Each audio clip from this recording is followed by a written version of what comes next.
халық белсенді болып, осы билікті халық өз қолына алмаса, ешқандай өзгеріс болмайды. Неге десеңіз, 30 жыл болып көріп отырмыз. Жылда өтетін проблема, жылда болады, қар су тасқыны болып, қыс болса қар келеді, онда үлгерілмейді. Енді қазір су тасқынынан кейін сол су жетіспей жатады Қазақстанда. Сосын аздағай өзіміздің тоғайларымыз бар, ол да күйіп жатыр, ол да жазда болады. Оған да дайындық жоқ, ешқандай дайындық жоқ. Сондықтан айтатын сөзім, халық өзі қолына билікті алмай, осы белсенді болып, парламентке кіріп депутат болып, сол мәселелерді шешпесе, ешкім шешпейді. Дорогие друзья, сегодня мы пришли принести свои документы, подавать на регистрацию партии. Я хочу сказать, что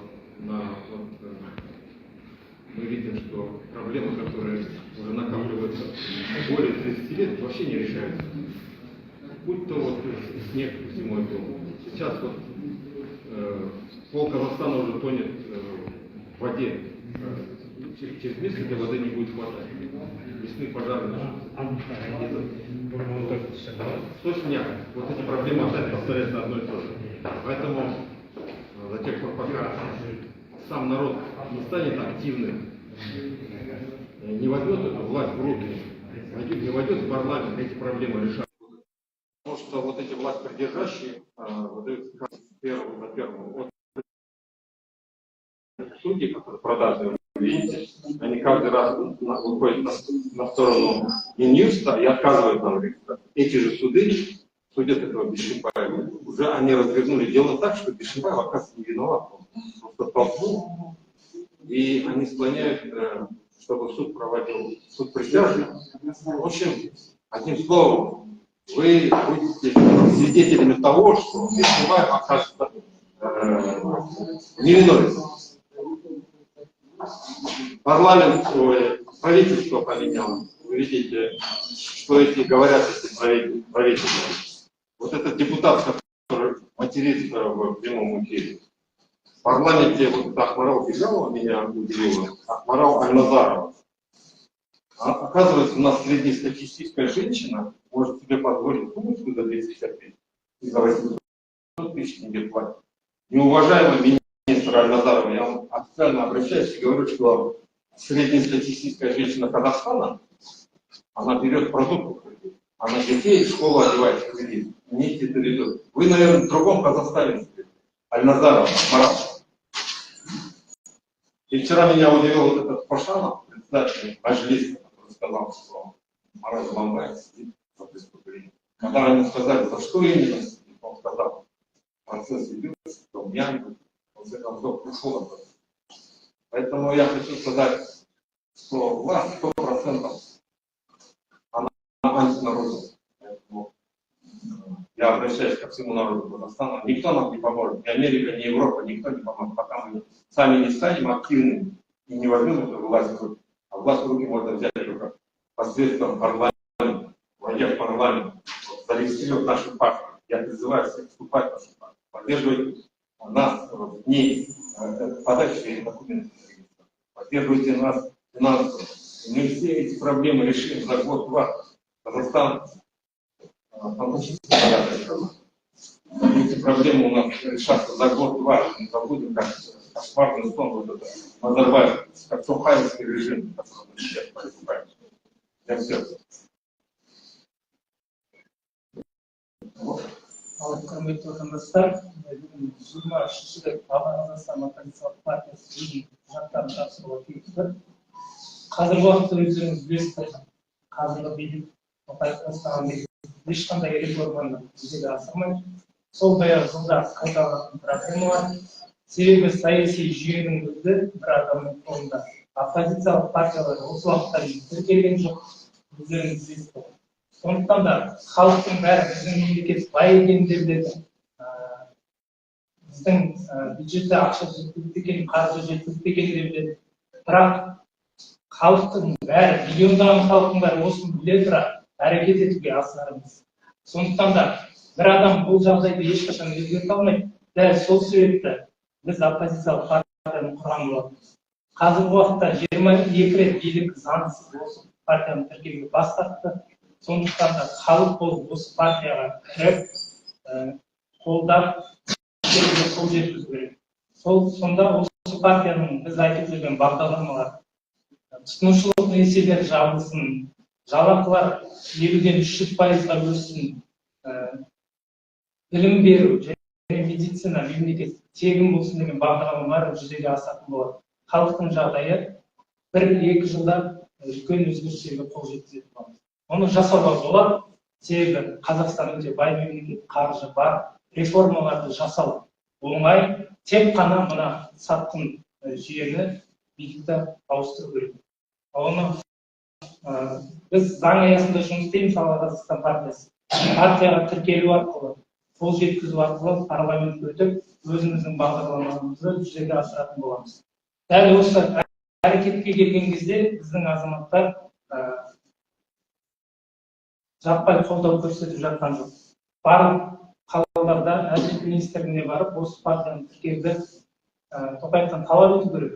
Себебі заң бойынша негізі партия тіркеу үшін 700 адам жеткілікті. Қазіргі уақытта Алға Қазақстан партиясы 3175 адам өзінің өз еркімен партияның мүшесі екенін айтып, 30 секундтық видео жазып, мен кіремін, Алға Қазақстан партиясына өз еркіммен қосылдым, мемлекеттік қызметкер емеспін деген видеоны жазып, жеке куәлігін түсіріп, видеоларын бізге жіберіп отыр.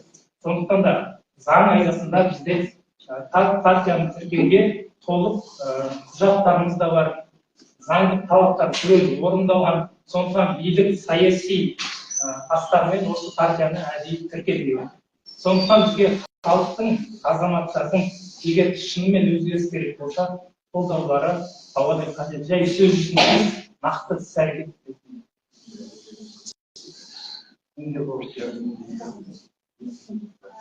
Алмастырма бүгінгі мақсауын, бәрімізді біріншіден салт-дәстүріміз және көрсетілмекесі көктем қыстан аман-есен шыққанымызға қалай тұрғызып аман-есен шықтық. Осы жаңа Қазақстанның құттықтаймын. Мен айтқым келгені, біздің қазақстандықтар бұрыннан білесіздер, 30 жыл бойы Назарбаевтың жүргізген байқау саясаты. Азаматтар айтады, саясатпен айналыспаймыз, ол деген лас. Немесе маған да айтады, не лас саясатпен айналысып, ол деген лас, басымды қатырмайды дейді. Бірақ өкінішке орай біздің халық қазір саясатпен мәжбүрлі түрде айналысуда. Себебі қазір мына көктем басталды, жылда сол баянды проблемалар қайталана береді. Халық әрине өз мұқтажын телефонға түсіріп, бәрі жан-жақтан айтып жатыр, Тоқаевтан сұрап жатыр.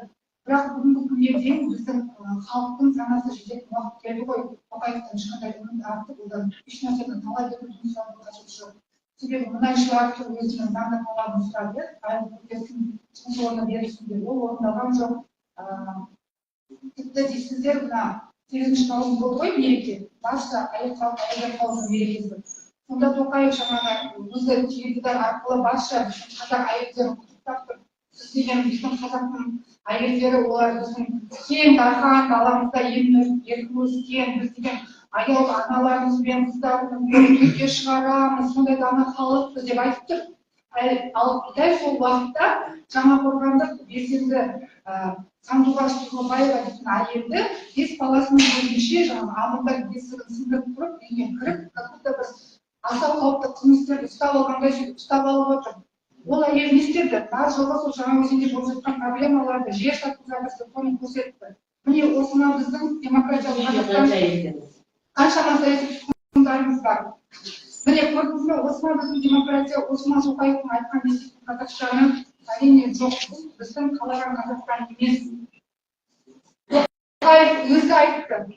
Ол легитимсіз президент болса да, қазір Қазақстанның президенті болып отыр ғой, өзі айтты. Оппозициялық партия тіркеледі деп, өзі айтты. Бірақ біз міне 23-ші рет құжат тартуға келіп тұрмыз. Сіздер ойламаңыздар, бұл жерге біз құжатты 23-ші рет қайта келіп, Тоқаевқа үміт артқаннан келіп құжат тартып жатыр деп. Жоқ, біз халыққа үміт артып жатырмыз. Біз халық қашан оянар екен? Мына жерде қаншама халық келді, бұл келген кісілер саналы түрде келген кісілер. Себебі біз айтып жатырмыз, егер бұл жерге келу керек, Себебі бізді бұл Тоқаев ешқашан да өз еркімен тіркемейді. Біздің адамдардың бәрі мен дәлел ретінде айтамын. Қаншама осы біздің адамдарға бір жыл бойы мен хабарласып жатыр телефон арқылы. Мен бірде бір өліп қалған адамды естіген көрген емеспін. Ешкім өлген жоқ, тірі бәрі. Бәрі тұтқаларын көтеріп жатыр, бәрі WhatsApp арқылы жауап беріп жатыр. Ал енді ол әдейі тіркемейді біздің партияны. Сол үшін өліп қалған деп жатыр, сол тіркемес үшін. Соны түсіну керекпіз. Біз жауапкершілікті өз қолымызға алу керекпіз. Біз партия саяси күшке ие екендігін түсіну керекпіз. Біз егер Тоқаев осы уақытта сайқал саясат, лас саясатты жүргізсек, біз адал саясатты жүзеге асырамыз. Біздің бағдарламамызбен танысыңыздар. Құрметті халық, жай ғана видео түсіріп жаңағы мұқтаждарымызды айтқаннан ешқандай пайда жоқ. Біз саясатқа, саяси күшке ие болу үшін партияға бірігу керекпіз. Тек қана партия арқылы біз өзіміздің талаптарымыз бен бағдарламаларымызды жүзеге асыра аламыз. Осыны түсінген азаматтар болса, құжат тапсырған кезде үнемі келіңіздер. Қазақстан партиясын қолдарыңыздар. Рахмет. Айтпақшы айтқым келгені, біздің тізімде кейбір кісілердің жеке куәліктерінің жаңағы өзінің мерзімі жеткен екен.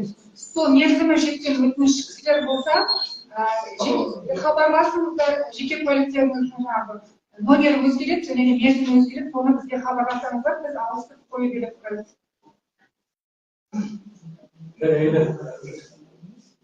Қазіргі мемлекетте ешқандай өзгеріс келмей тұрған себебі саяси жүйеден көптеген авторитарлық жүйеде билік заң шығарушы, атқарушы, сот билігі бір адамның қолында.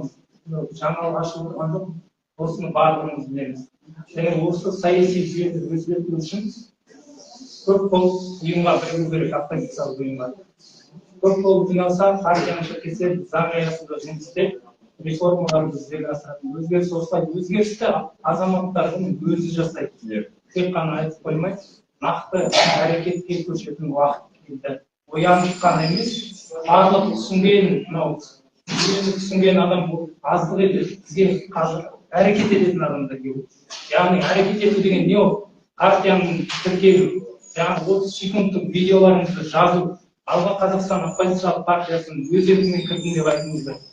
Сосын құжаттарды тапсырған кезде барлық қалаларда әділет министрлігіне келіп, құжат тапсыруға, тіркеуге міндетті түрде атсалысу керек. Сонда қазіргі билік, сіздер күшті деп ойлап жүрсіздер, қаншалықты әлсіз екенін көресіздер, адам көп жиналып талап еткенде олар тіркеуге мәжбүр болады. Себебі олардың күші де аз, халық ойлағанда олар күшті емес. Мен бір сұрақ қазіргі әкімдер халыққа не жасап жатыр ма, жақсы жұмыс жасап жатыр ма? Дұрыс жасап жатыр ма? Енді әкімдер туралы жоқ, ол мен білемін, халық әкімдер туралы айтқан кезде енді басына жүрек деген сұрау сол бұл мәртебесімізге түсіп кетеді. Әрине Тоқаев қандай саясат жүргізеді, олар да дәл солай халқында жемқорлық, олардың элементарно халыққа журналистер келіп отырған сол көргенде халыққа жауап беруді білмейді ғой элементарно. Не то, что қызмет ету. Бұл яғни тек қана билік бір адамның қолында болғандықтан солай болып жатыр да. Тағы да айта кетейін, біздің саяси бағдарламада біз президенттік парламенттік республиканы құрамыз деп бағдарлама жасадық. Яғни бұл жерде халық өзі таңдауға мүмкіншілігі болады. Әкімдерді, ауыл әкімдерін, қала әкімдерін халық өзі таңдайды, өзі білетін адамдардан таңдайды. Сенімді адамдардан, жауапкершілігі бар адамдардан таңдайды. Оларды халық өзі таңдайды. Тоқаевтан емес, әкімден түзеу өту керек та, халық өзінің әкімін алдына салып алып, сұлтақтыны қызметті Тоқаев деген ешкімге шықпайды да. Ол шешілсе, орыннан босап кеткен үшін керек халық. Уақытын өткенде Тоқаевтан көмек сұраған. Сондықтан әкімді халық сайлау керек, әкімден келмеу керек. Бұл жерде халық өзі сайлап, онда ғана нәтиже болу керек. Халыққа құлақ асып отқан жоқ қой ешкім. Солар сайлап отырсын. Ой, мынау Сақыпбек шыққан провокатор. Алға Қазақстан партиясы осымен үшінші құжат беріп, регистрация қабылдауды ұсыныс жасады. Негізі мұны ұры билік ешқашан Жағымпаздық.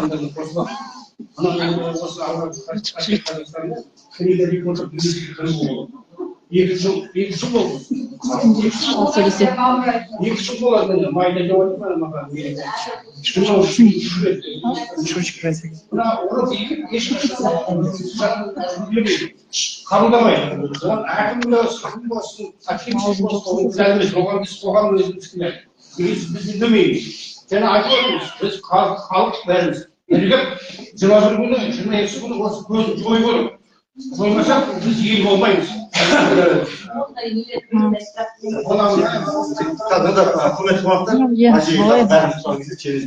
Иә, жақсы болды, Алла разы болсын. Міне Алға Қазақстан партиясын қолдаңыздар, қаржылай қолдаңыздар, партиямызға қосылыңыздар. Міне біздің қолдап келіп жатқан Алға Қазақстан мүшелері бір ауыздай ұйымдас. Рахмет баршаларыңызға. Көріп, құлағдар болып тыңдап отырған баршаларыңызға.